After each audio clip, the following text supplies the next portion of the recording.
Incoming transmission. Picture this. A recording studio somewhere far, far away.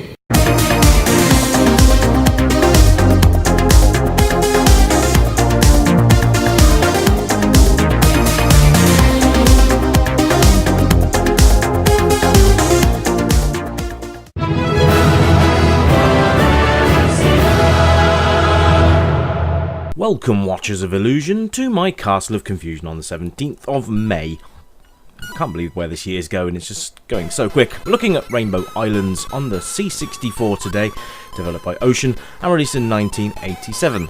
Now, obviously, Ocean have got a bit of a reputation for taking movie licenses and either being really good with them or being astonishingly crap with them.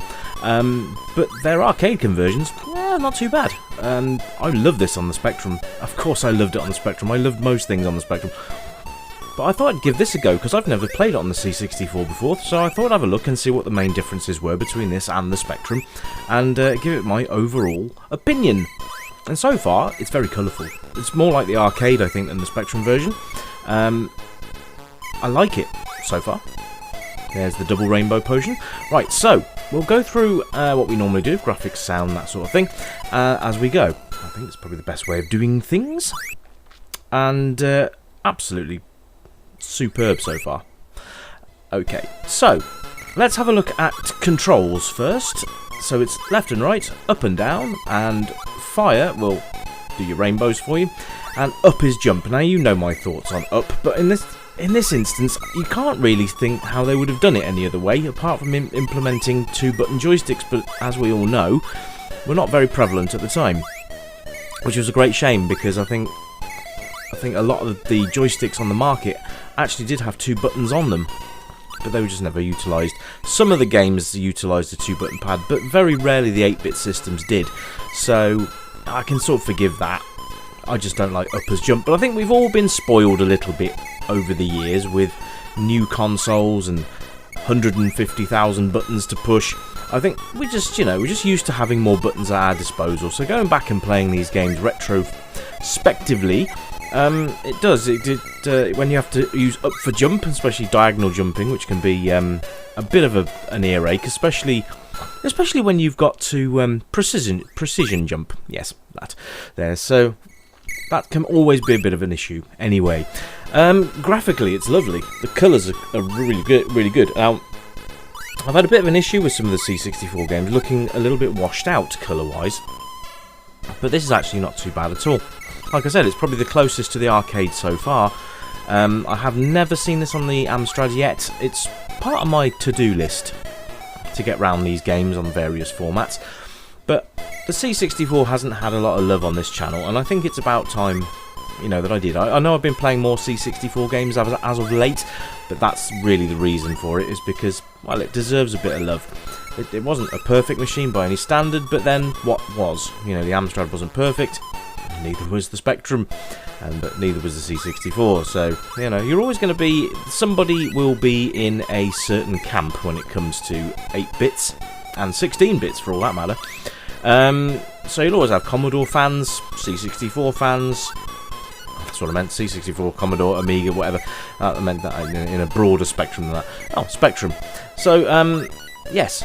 There's always going to be fanboys, and I really, you shouldn't be. You should just enjoy each console or computer for what it is or what it was, and enjoy it.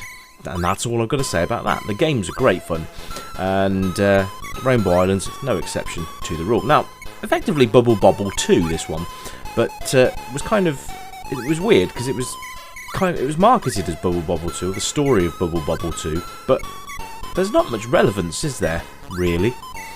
Now, the idea of the game is to get from the bottom of the screen to the top of the screen, and you can pick up power-ups as you go, which include potion upgrades, potion speed upgrades, which I just picked up there, and then you can get these gems as well, which give you bonuses, which is lovely.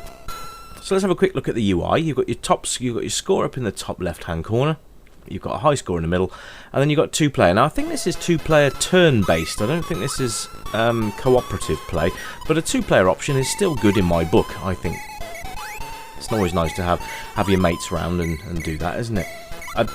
Okay, we died together on that one. Not quite sure how we managed to do that, but never mind. And the bottom... Oh, game over. Oh, when you put credits in, you need to push up on the joystick. And you have 5 credits. So 4 once you've actually taken your first one.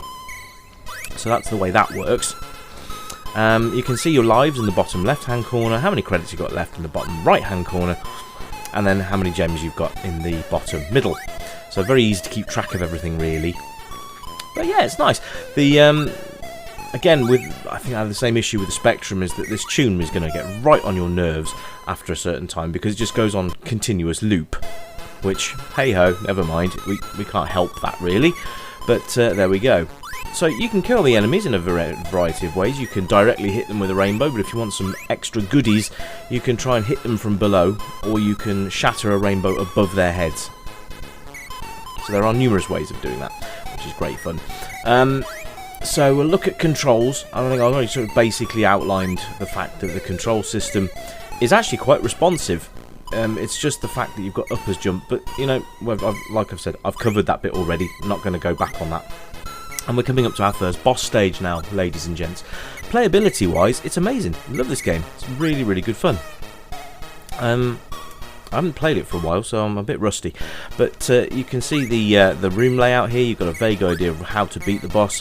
I normally try and shatter rainbows above his head, but he's being a bit jumpy, so I'm not sure.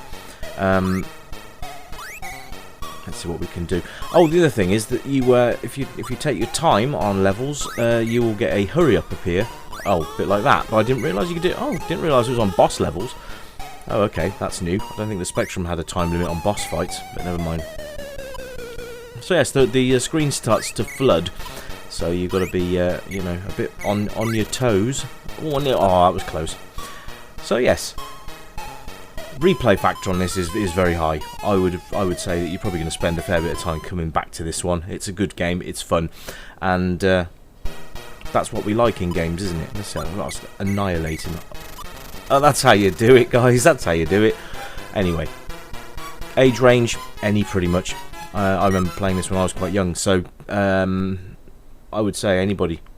It's a great little starting game, actually, and the difficulty curve is quite good as well. So you're not going to be stuck for too long. Just bear with me while I load this next stage in. Obviously, it's a platforming game with a kind of shoot-'em-up element. If you take rainbows as ammunition, but you don't actually have any ammo, it's infinite, but you can see what I mean. Now, like I said, it is 2 players, but I don't think it's co-op. I could be wrong, but I don't think it is. I don't remember the Spectrum having a 2-player mode at all, so I'm not sure. If any of you guys out there have played Rainbow Islands, please let me know if it was cooperative play or turn-based. I've got a feeling it's turn-based, but somebody will be able to verify that, I'm sure, because you guys rock when it comes to information. All I've got to do is ask, and you guys provide. So thank you very much for that. But you'll see as well a variety of enemy characters on each sort of section of the world that you're on. You'll get different enemy types, which is brilliant, and also cutesy as well. Look at it, and once the hurry up comes as well, they turn red because they're getting really angry that you haven't actually reached the top of the screen yet. And not really, but hey ho. You tend to find as well, if you hit them with the star power there, that you get better loot from them as well. You can collect the things that you can see there. You can collect those with your rainbows as well. You don't have to run over them. So just a little bit of extra there. But the level design's nice. Everything's just fits together really, really nicely on this game. And if you like platformers with a little bit of cutesy on, then Rainbow Islands is the one for you. Obviously, if you're a fan of Bubble Bobble, you're going to lap this one up straight away anyway. Being it as a sort of sequel, then I think Parasol Stars followed this, which was weird because, again, they really didn't have much to do with Bubble Bobble, did they? But hey, they slapped the Bubble Bobble name on and people bought it, so there we go. But yeah, lots of items to pick up, lots of things to explore, lots of enemies to vanquish. It's just an all-round enjoyable piece of gaming. And Ocean, you did a fine job on this one, I've got to tell you.